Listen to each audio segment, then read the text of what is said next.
자, 오늘은 이 성경에 나와 있는 하나님 말씀을 보겠습니다. 이 성경은 1400년 동안 쓰여진 책입니다. 예수님 오시기 전에 1300년 전부터 쓰여져서 예수님 오신 100년까지 요한계시록까지 해서 1400년 동안 쓰여졌습니다. 이 쓰여지는 기간 중에 40명의 사람을 통해서 쓰였습니다.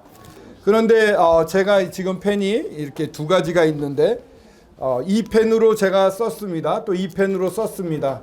둘 다 이 펜이 쓴 거죠? 이 펜이 쓴 거죠? 각각 쓴 거죠? 네? 아니죠. 제가 쓴 겁니다. 40명의 사람이 썼습니다만 이 책은 하나님이 쓰신 겁니다. 하나님의 성령으로 쓰신 책입니다. 구약과 신약으로 나눠져 있는데 구약은 오래된 약속입니다. 예수 그리스도 메시아가 오신다는 약속이었고요. 새로운 약속은 오셨던 예수님이 다시 데리러 오신다는 약속입니다. 그래서 구약과 신약이라고 하는데 오늘은 구약에서 굉장히 중요한 부분이 되는 십계명에 대해서 알아보겠습니다. 십계명부터 시작해가지고 쭉쭉쭉 역사적인 이야기를 나눠서 예수 그리스도가 오시는 부분까지 오늘 살펴보겠습니다. 자, 십계명을 주셨습니다. 10가지 계명입니다. 살펴볼게요. 어떤 내용인지. 십계명을 여러분들이 받았으면 어떻게 할 겁니까? 나 그 정도는 지킬 수 있어. 나는 할 수 있어. 라고 생각을 하시겠습니까? 이 백성들이 십계명을 너희들이 지키겠느냐 이랬더니 일제히 대답을 했어요. 여호와께서 명령하신 대로 우리가 다 행하리라. 다 할 수 있다. 이렇게 막 자신만만했습니다. 여러분들은 어떻습니까? 하나님 하시는 말씀 다 정말 만족스럽게 순종할 수 있습니까? 오히려 우리는 하나님의 말씀을 지킬 능력이 없습니다. 도저히 가망이 없습니다. 이렇게 고백하는 게 맞지 않을까요? 그죠? 자, 보십시오. 첫 번째 계명입니다. 너는 나 외에 다른 신들을 내게 두지 말라. 너는 나 외에 다른 신들을 내게 두지 말라. 하나님보다 더 소중히 여기지 말라는 겁니다. 그 무엇이라도. 하나님보다 더 소중히 여기는 게 있으면 그게 너의 신이라는 겁니다. 하나님보다 더 좋은 거, 돈? 돈은 굉장히 중요합니다. 또 명예? 우리 가족들의 건강, 내 건강? 엄마? 조금 애매하네요. 엄마? 그런 나 외에 다른 신들을 두지 말라고 그랬었는데 여러분 삶에 있어서 하나님보다 더 소중하게 여긴 것들이 없습니까? 어려운 것입니다. 이거는. 또 너를 위하여 새긴 우상을 만들지 말라고 그랬습니다. 우상을 만들지 말라고 했는데 죄송한 얘기지만 다른 종교에 해서 죄송합니다만 어느 종교에 가면은 막 상들을 만들지 않습니까? 그 상들은 사람들의 손으로 만든 거예요. 만들다 남은 나무는 불태우고 그거는 만들어요. 그런데 그거는 눈이 있어도 보지 못하고 코가 있어도 냄새 못 맡고 입이 있어도 말을 못하고 귀가 있어도 듣지 못하고 손이 있어도 움직이지 못하는 그런 죽은 것들입니다. 근데 마치 이걸 만들어 놓고 와 우리 하나님이야 이러면은 그 하나님 기뻐하시겠습니까? 하나님 살아계신 분인데 살아서 움직이시는 분인데 얼마나 모욕스럽겠습니까? 뿐만 아니라 이것을 가지고 있으면 내가 참 도움이 될 거야 해서 부적 같은 거 있죠. 제가 아는 분이 폐차장을 하시는데 그 대단히 차들을 보면요. 차 속에서 폐차된 차에 이렇게 뚜껑 열어보면 뒤에 북어 대가리가 그렇게 많이 나온답니다. 북어 안에 부적 들어가 있고 가끔 이렇게 비상금도 나온다고. 그건 중요한 게 아니고 사람들은요 이렇게 우상들을 만들어요. 하나님 이거 너무 싫어했습니다. 여러분들은 이걸 가지고 있으면 내가 좀 나아 이래서 우리 학생들도 뭔가 이렇게 네잎클로버 가지고서 막 소중히 여기고 그런 적은 없겠죠? 세 번째 계명은 여호와의 이름을 망령되게 부르지 말라고 그랬어요. 하나님을 함부로 말한 적 없습니까? 하나님이 계시면 왜 이래? 왜 전쟁이 있어? 왜 살인이 있어? 하나님이 어디 있어? 하나님 이름을 막 망령되게 불렀다. 이것도 큰 죄입니다. 그러고 살지 않습니까? 우리 많은 사람들이 이렇게 살아요. 안식일을 기억하여 거룩하게 지키라. 왜 안식일을 주셨을까요? 사람이 일주일 내내 한 달 내내 일하면 큰일 나요. 쉬어야 됩니다.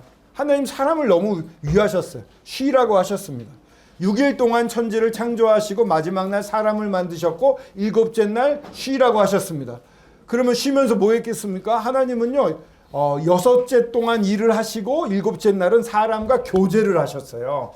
안식을 한다는 것, 쉰다는 것, 진정한 쉼은 하나님과 교제하는 시간, 하나님을 알아가는 시간, 하나님 안에서 쉬는 시간이에요.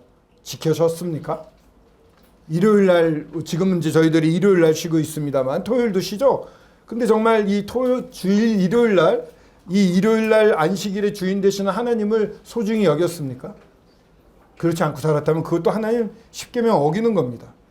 이제 4가지는 하나님에 대한 부분이라면 나머지 6가지는 이 사람들을 향한 겁니다. 내 부모를 공경하라. 부모님 말씀 잘 듣습니까? 우리 친구들은 안 그렇겠지만 부모님한테 소리 지르는 어른들도 있어요. 부모님들을 어떤 나쁜 어른은 저기 외국에 여행 가가지고 외국에 놓고 온대요. 막 신종 고려장이라고 하는.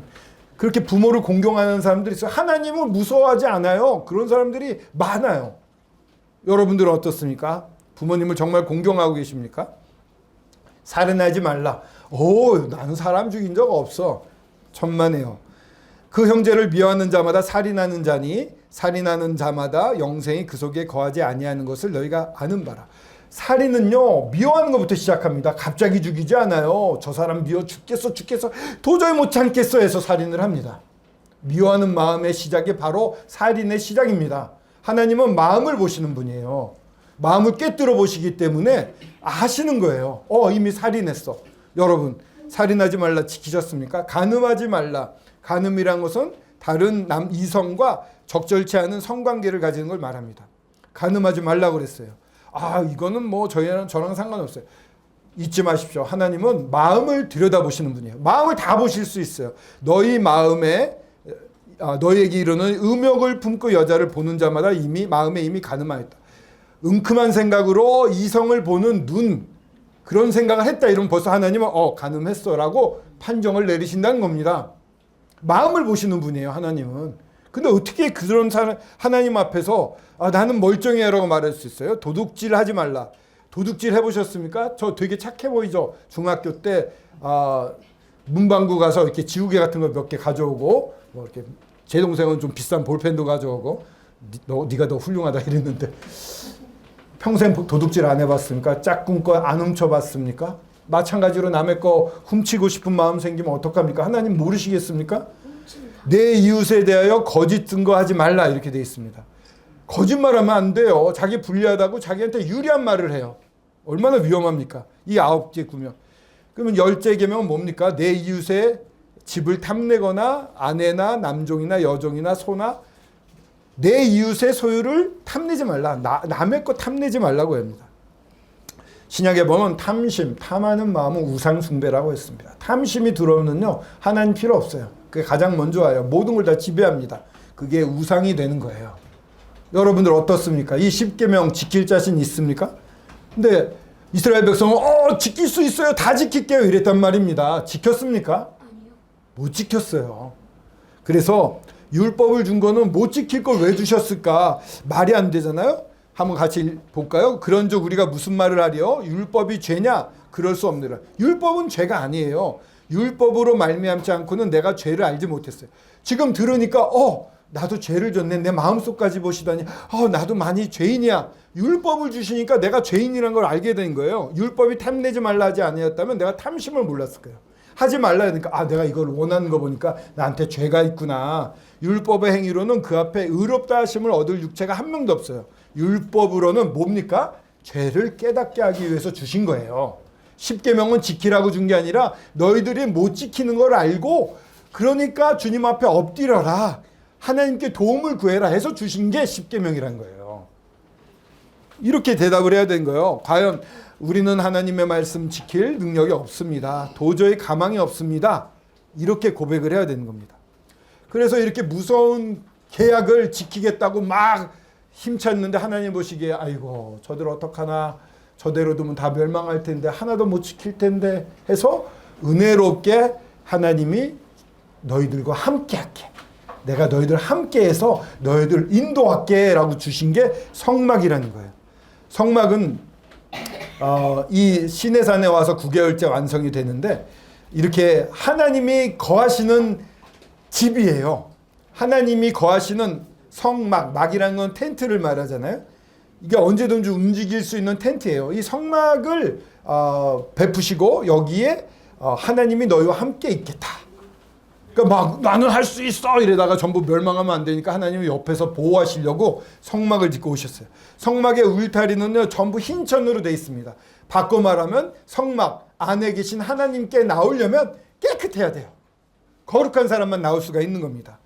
성막에 문이 있었습니다. 앞에 9m에서 10m, 20규빗은 4.5, 여기서 여기까지의 길이가 1규빗인데 20규빗이니까 9m에서 10m예요. 굉장히 넓어요. 10m는 여기가 한 3, 4m밖에 안 되니까 이거의 2배가 넘는 넓이에요.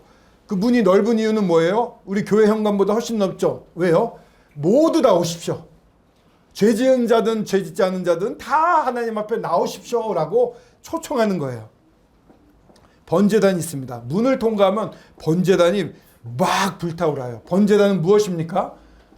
죄를 지은 사람들을 위해서 양과 소를 잡습니다. 그 잡은 양과 소를 그 앞에 태워요. 활활 태워요. 그러면서 번제단에 보면서 야 내가 죽어서 저렇게 활활 타는 불에 던져져서 죽어야 되는데 양이 대신 죽어서 내 죄가 없어졌구나. 참 다행이다. 죄의 문제를 해결해 주시는 방법을 하나님이 가르쳐 주시는 거예요. 성막에는.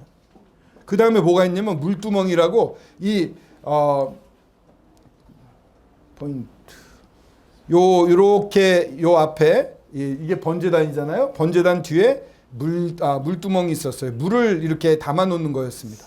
물을 왜 담아 두느냐면 요 다음에 있는 성막에 들어가려고 그러면 이 죄를 없애야 한 다음에도 깨끗해야 된다, 거룩해야 된다. 이것을 더 강조하고 스스로 더 거룩하게 되기 위해서 물로 씻어야 되는 거예요.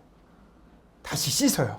몸에 묻은 이런 더러운 것들을 다 없애고 이제 어디로 가냐? 성소로 들어가는 것입니다. 성소는요 이렇게 두 칸으로 나눠져 있습니다. 앞에는 성소, 뒤에는 지성소. 거룩해야 더 거룩한 성소란 뜻이에요. 성소, 거룩한 장소, 지성소. 그 위에는 새 중에 이러한 막이 채워졌고 맨 위에는 붉은 해달의 껍데기로 만들어서 위에서 볼 때는 볼품이 없었어요. 근데 그 안에는 너무 눈부신 하나님의 영광이 그 안에 가득 차 있었습니다. 성소에 들어가면 그 앞에 이 등대와 떡상과 분향단이 있습니다. 이게 등대고요. 이게 떡상이고 이게 분향단입니다. 자, 등대는 무엇을 할까요? 등대는요. 이거는 하나의 금을 다 이렇게 두들겨 가지고 7개를 이렇게 기둥을 만들어서 7불을 갖다가 붙일 수 있게 했어요. 한 금으로서 다 두들겨서 만들었어요. 우리는 하나님과 하나라는 것을 나타내기도 합니다. 그리고 하나님과 하나로서 빛을 발하는 이런 하나님의 영광을 말하기도 합니다. 자, 이것을 통해서 이 어두운 곳에 빛이 비춰집니다. 진실의 빛, 진리의 빛이죠. 진설병상이라고 요 앞에 있는 거는 상인데 거기에 떡이 몇 개죠? 12개가 있습니다. 12지파를 나타내는 떡. 내가 너희를 풍족히 하겠다. 너희의 모든 걸 채우겠다라는 하나님의 약속이 이 안에 있습니다. 그 다음에 또 있죠. 분향단이 있습니다. 이거는 가운데 있는데 향을 올리면서 마치 저희들의 기도를 받으시는 하나님, 저희들의 기도를 의미하는 거예요. 기도를 받으시는, 기도를 받으시겠다. 내가 세상을 비치겠다. 너희들을 풍족히 먹이겠다. 너희들의 기도를 듣고 내가 흠양하겠다. 만족하겠다. 이런 겁니다. 근데 이 아까 말했던 것과 같이 요 성소와 지성소 사이에는 뭐가 있었냐면 휘장이 있었습니다. 휘장은 이렇게 두꺼워요. 사람이 손으로 다 떴어요. 이렇게 두꺼운데 너무 두껍기 때문에 사람이 어떻게 찢을 수도 없어요. 두꺼운 휘장으로 막아놓고 들어갈 때는 밑으로 이렇게 들치고 들어갔습니다. 휘장은 왜냐하면은 이 지성소라는 곳은 이 뒤쪽에 있는 게 지성소인데 이 지성소는 하나님이 항상 임재하신 하나님의 늘 계신 곳이에요. 사람이 이 몸을 갖고 죄를 갖고 하나님 앞에 가면 어떻게 돼요? 다 죽어요. 너무 거룩해가지고 남지를 않아요. 자, 이 방이 깜깜해요. 깜깜한데 불이 확 켜졌다 이러면 어둠이 어디 가죠? 없어지죠. 싹 없어집니다. 죄가 하나님 앞에 가면 싹 없어져요. 그냥 그 자리에서 죽어버립니다. 소멸되어 버립니다. 그래서 하나님 임재하신 곳에 사람이 함부로 들어가면 죽어요. 그래가지고 이렇게 지성소 안에는 그 앞에 보시는 바와 같이 두꺼운 휘장을 놓았어요. 너희들이 들어오면 죽으니까 죽지 않게 보호해 주시는 거기도 돼요. 지성소에 들어가는 건 지성소에는 1년에 딱 한 번만 들어가요.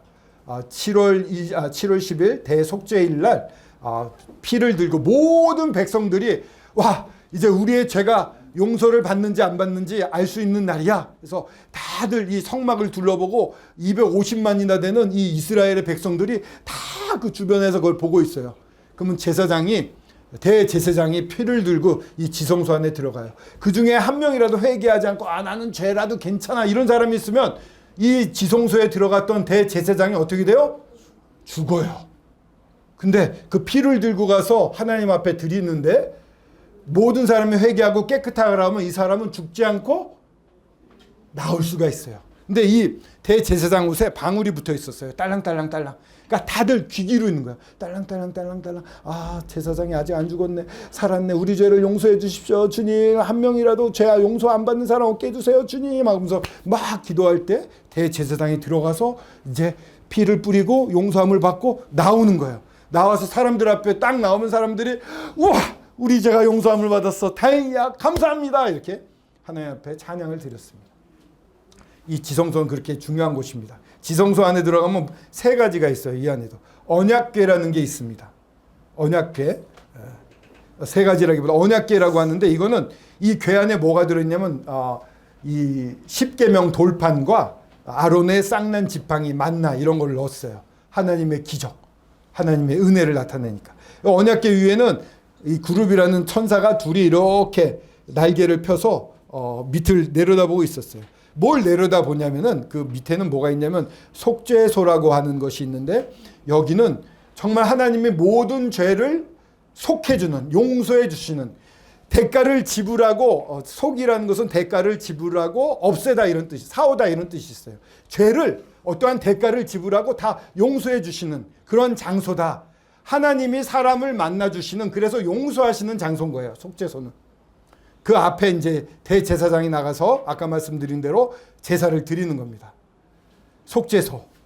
그것을 천사들이 내려다보면서 하나님의 지혜는 너무 놀랐습니다. 하나님의 은혜는 너무 놀랐습니다. 저 하나님을 배역하고 배신하고 하나님을 버려버린 저 인간들을 위해서 이런 용서를 하실 수 있어요? 하나님의 은혜가 너무 놀랐습니다. 라고 천사들도 떨면서 지켜다 보는 거예요. 그 속죄소라는 곳입니다. 거기에다가 피를 뿌리는 것이죠. 이렇게 하면 어떻게 됩니까? 왼쪽에 그림을 보면 뭔가 이게 꽉 차 있죠. 쉐키나 영광이라서 하나님의 영광은요 빽빽한 구름 같아요. 그래서 그게 막 꽉 영광이 차면 사람이 서 있을 수 없을 정도로 압도되는 거예요. 그런 영광이 그 성소 안에 가득 찼어요. 내가 임재에 있다. 여호와가 임재, 하나님의 임재에 계시다, 함께 계시다고 했을 때 하나님의 어떠함이 막 나타나거든요.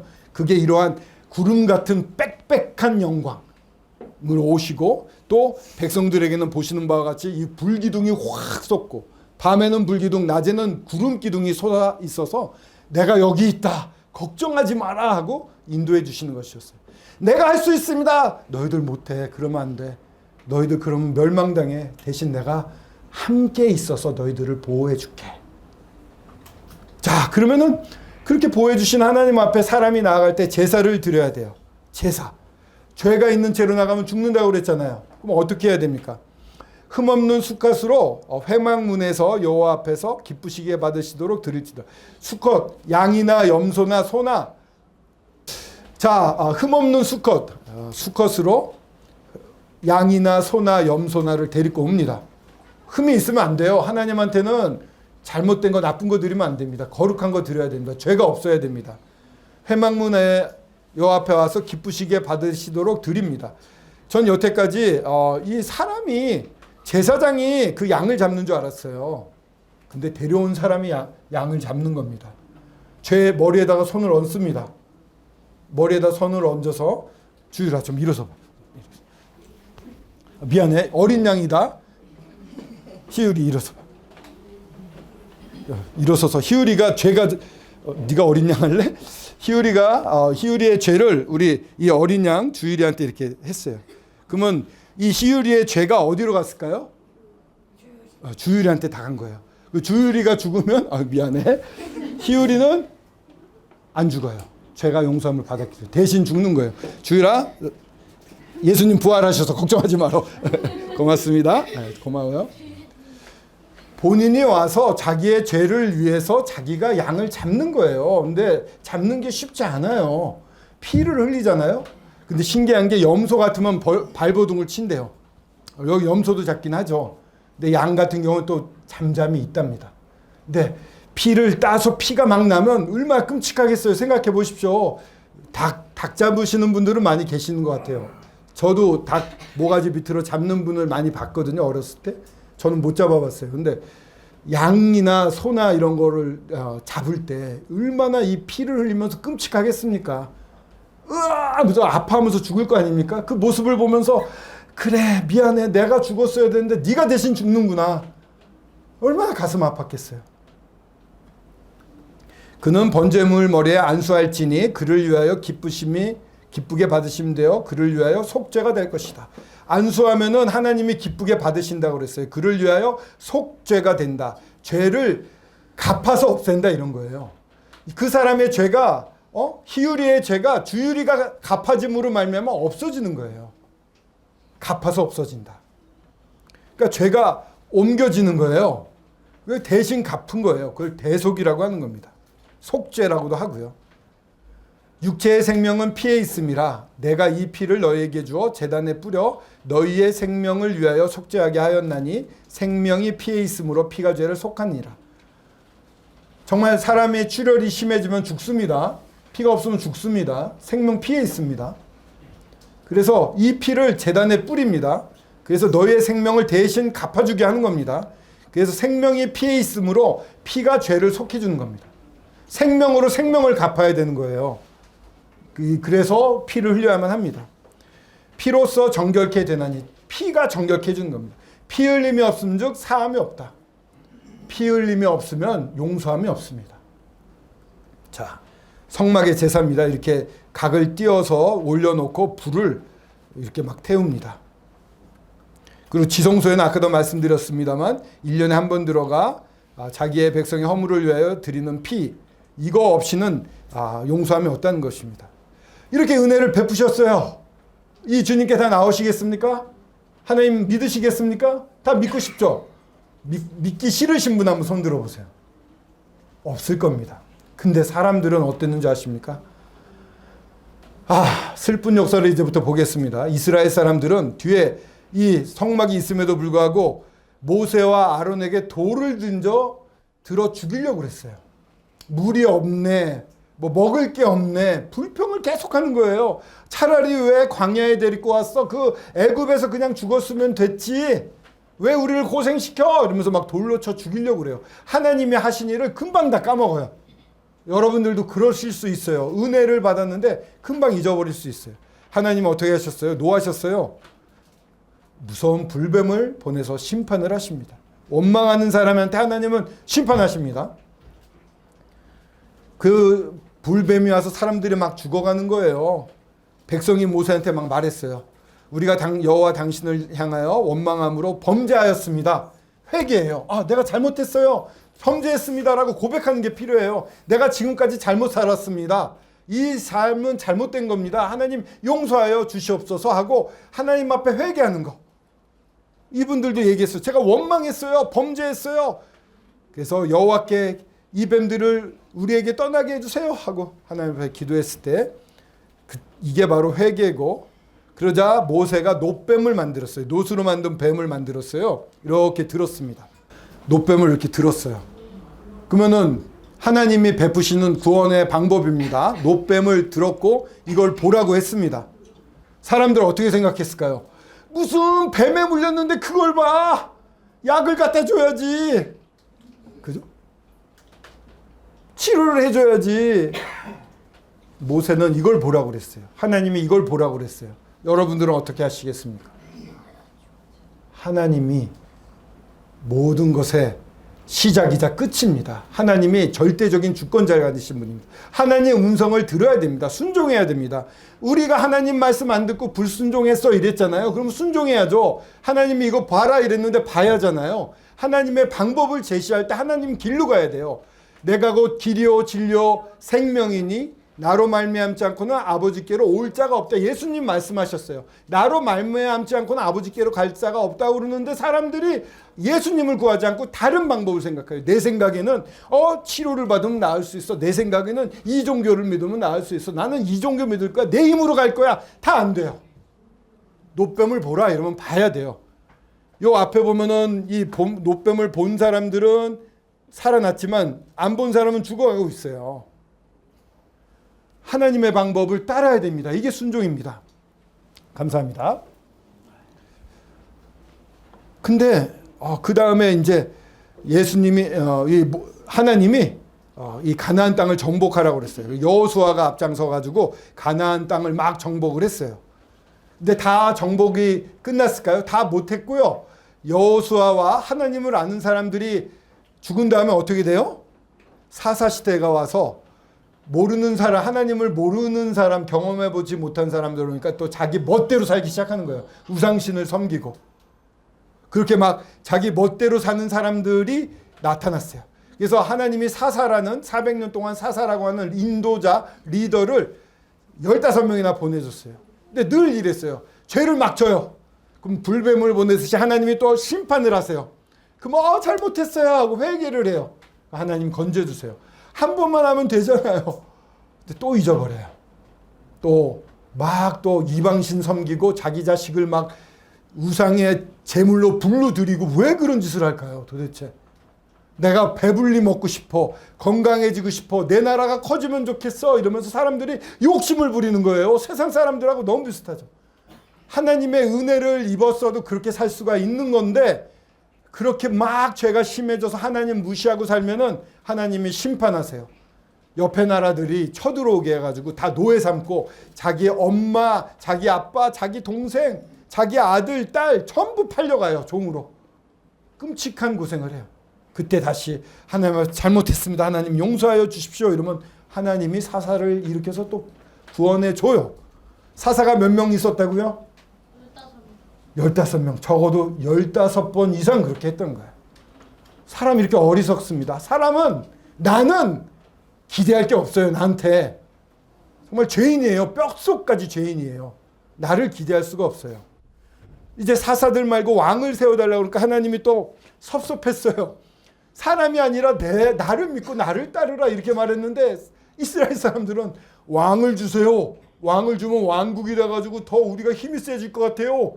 외국에 침략을 안 받을 것 같아요. 막 이런 거예요. 아니 그게 침략받는 이유가 죄를 졌기 때문에 침략받는 건데 그것만 보고 우리 왕을 달라고. 야 왕이 오면은 너희들 백성들 네 아들들 데려다가 군대에서 징집시키고 너희들 세금 내야 되고 힘들어. 그래도 좋으니 주십시오 이러는 거예요. 왜 이렇게 고집이 셉니까 사람들은.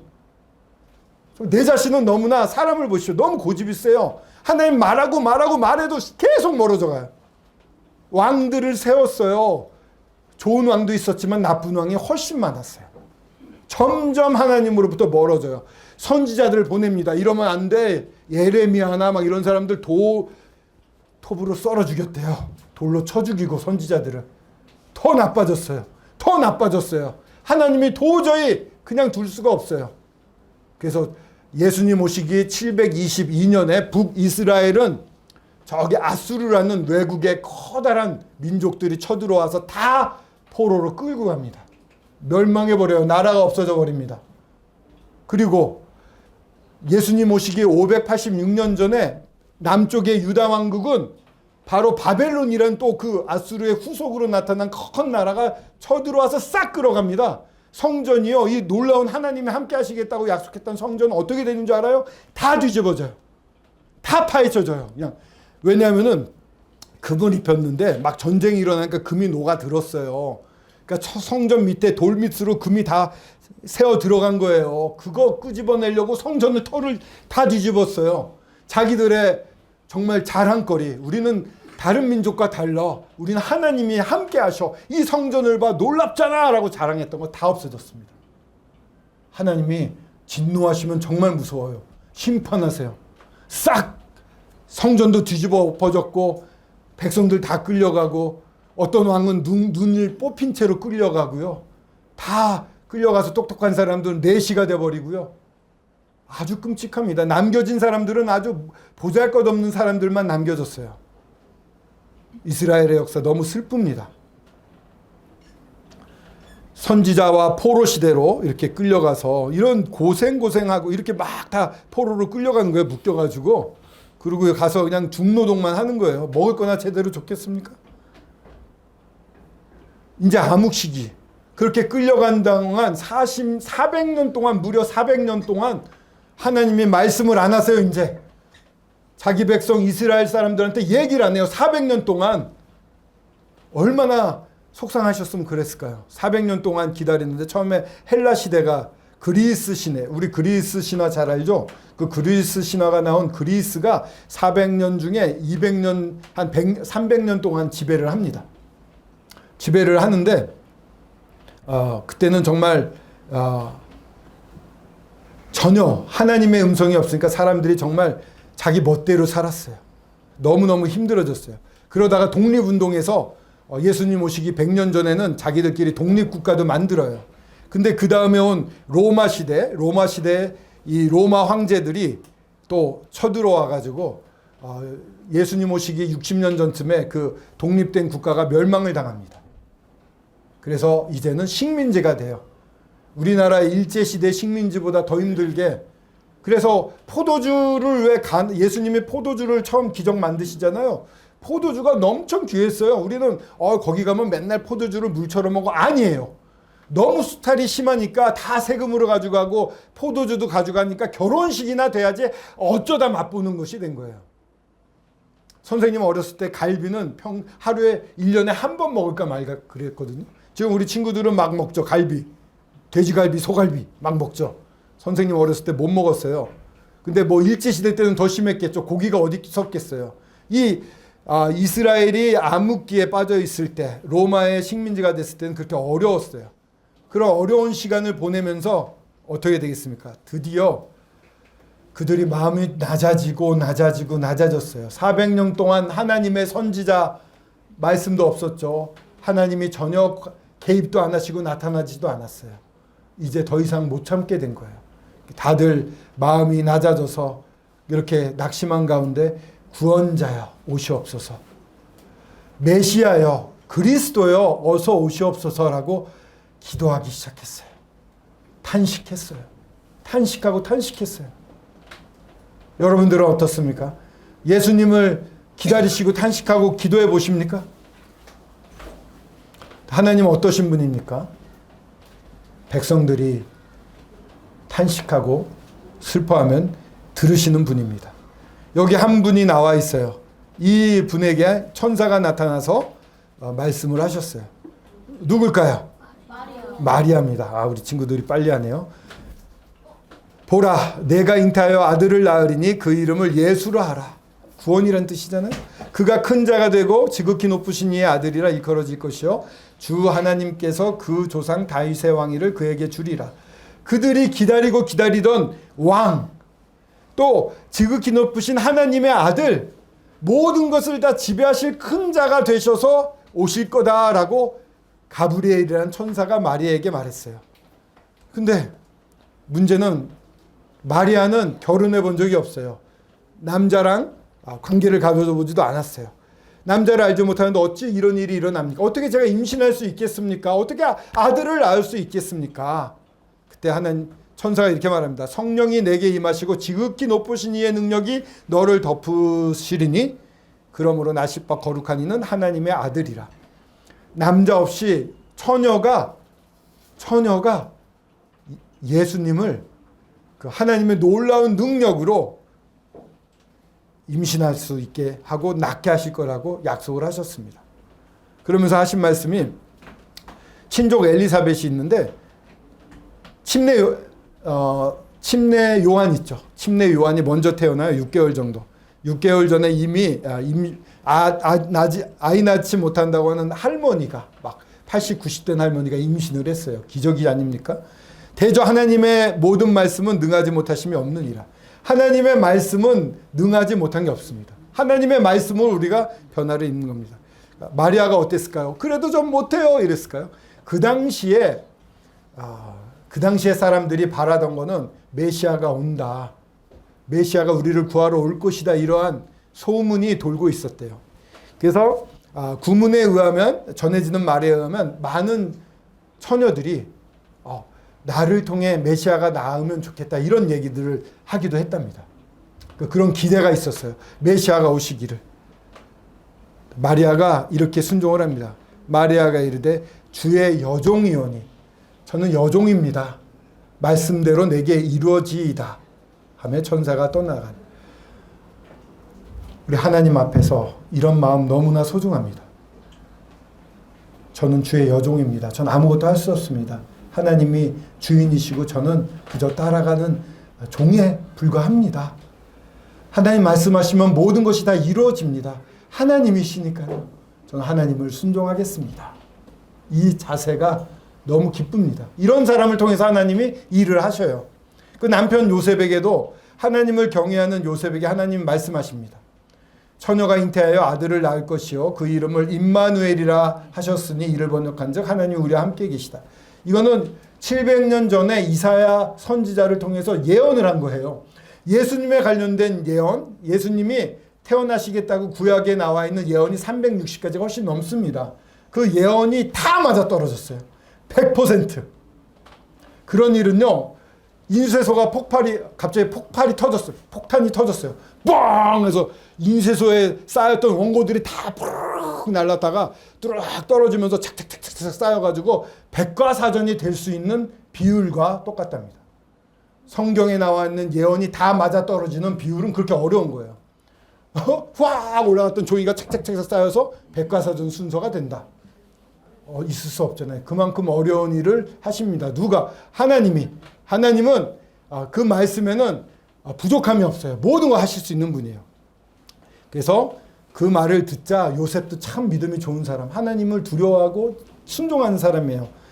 그냥 따랐습니다. 이렇게 이사야서 7장 14절에 똑같은 처녀가 잉태하여 아들을 낳을 것이요 그 이름을 임마누엘이라 하리라. 요셉이 잠에서 깨어 일어나 주의 사자의 분부대로 행하여 그의 아내를 데려왔으나 아들을 낳기까지 동침하지 아니하니 하더니 낳음의 이름을 예수라 하라. 이름을 예수라고 지으라고 그랬잖아요. 그대로 순종을 했습니다. 자, 이제 거의 마지막입니다. 사람으로 오신 예수님이시요. 이제 예수님 태어났을 때 너무 기뻐했겠죠. 여기 태어난 모습의 그림입니다. 자, 이 그림을 잘 보세요. 좀 이상하지 않습니까? 여기 어디서 태어나셨죠, 예수님? 마국간. 여기는 어디예요? 동굴. 왜 동굴일까? 마국간 동굴. 그 당시에 베들레헴은 이런 동굴을 파서 마국간을 많이 만들었습니다. 왜냐하면 석회암이 많은 곳이었어요. 그래서 파면은 잘 파졌습니다.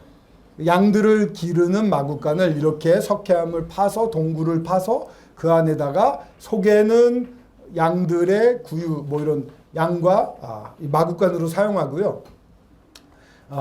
또 그 당시에 이 구전, 성경에는 없습니다. 이런 말이 이어져 내려오는 얘기를 말씀드리는데 사람이 죽으면요, 그 당시에는 굉장히 부정하게 봤습니다. 시체를 만지면은 일주일 동안 격리돼야 되고 막 그랬어요. 그래서 부정한 것이라 집에 들이지 않았습니다. 그럼 어떻게 처리를 해야 되잖아요. 이런 동굴 앞에 사람을 쌀 보자기와 사람을 쌀 이렇게 시체를 놓을 이런 대를 만들어 놓은 곳이었어요. 그런 것이 있는 마국간이었다. 이런 전승이 있습니다. 예수님이 태어나셨을 때 마국간에서 여관에서 태어날 줄 알았는데 여관에 태어난 게 아니라 임신한 상태에서 가다가 여관에서 머물려고 그러는데 다 쫓겨났잖아요. 자리가 없어서. 결국 이런 데 오신 거거든요. 아기가 태어났어요. 천 같은 게 없는데 어떻게 했을까? 그 시체를 쌓으려고 준비해놨던 천을 태어난 아기한테 두른 것이 아니냐. 이런 내려오는 말이 있습니다. 바꿔 말하면 예수님은 태어나서 처음 입으신 옷이 시체를 싸는 옷이었어요.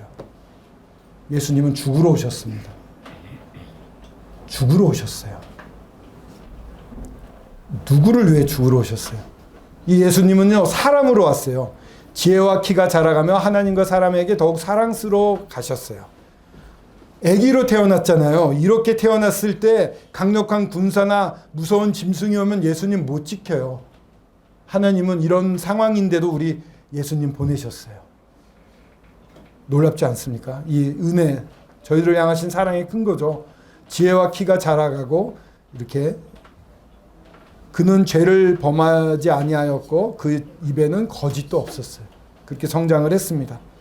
아마 예수님이 아버지 요셉도 목수였고 어렸을 때부터 이렇게 나무를 가지고 놀지 않았을까. 이렇게 사람으로 오신 분이에요.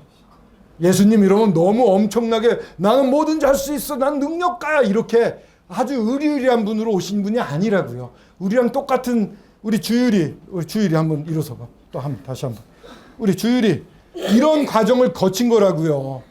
주율이 과정. 주한이 그 형 한번 일어나 봐요. 주한이 요런 주율이가 주한이처럼 되고 점점 커서 30살이 된 거예요. 고맙습니다. 예수님이요, 그냥 우리가 만들어낸 분도 아니고요, 능력으로 와서 하나님처럼 너무 센 분으로 오신 분도 아니고, 이런 어린아이로 오셔가지고 자라나서 우리와 똑같은 몸을 입고 사셨던 분이라고요. 근데 우리가 아직 믿지 않고 죄인 되었을 때 그리스도께서 우리를 위하여 죽으심으로 하나님께 우리에 대한 자기의 사랑을 확증하셨어요. 우리를 위하여 죽으셨어요. 여기 나를 넣어야 돼요.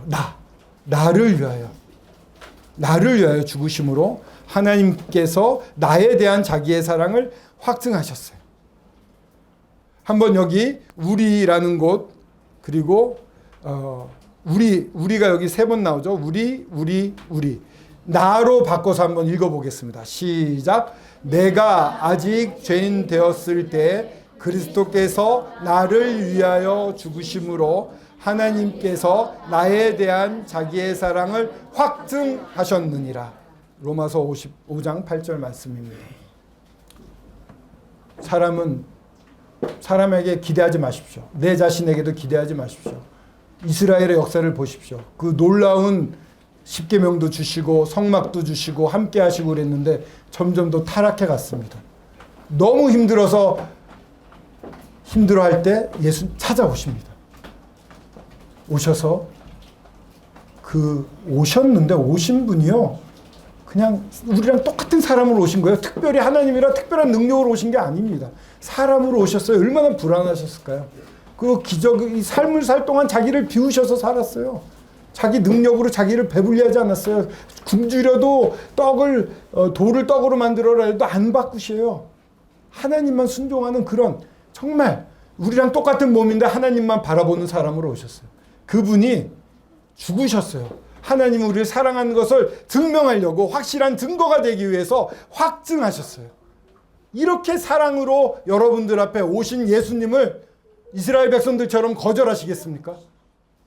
아니면은 네, 주님 감사합니다 하고 받아들이시겠습니까?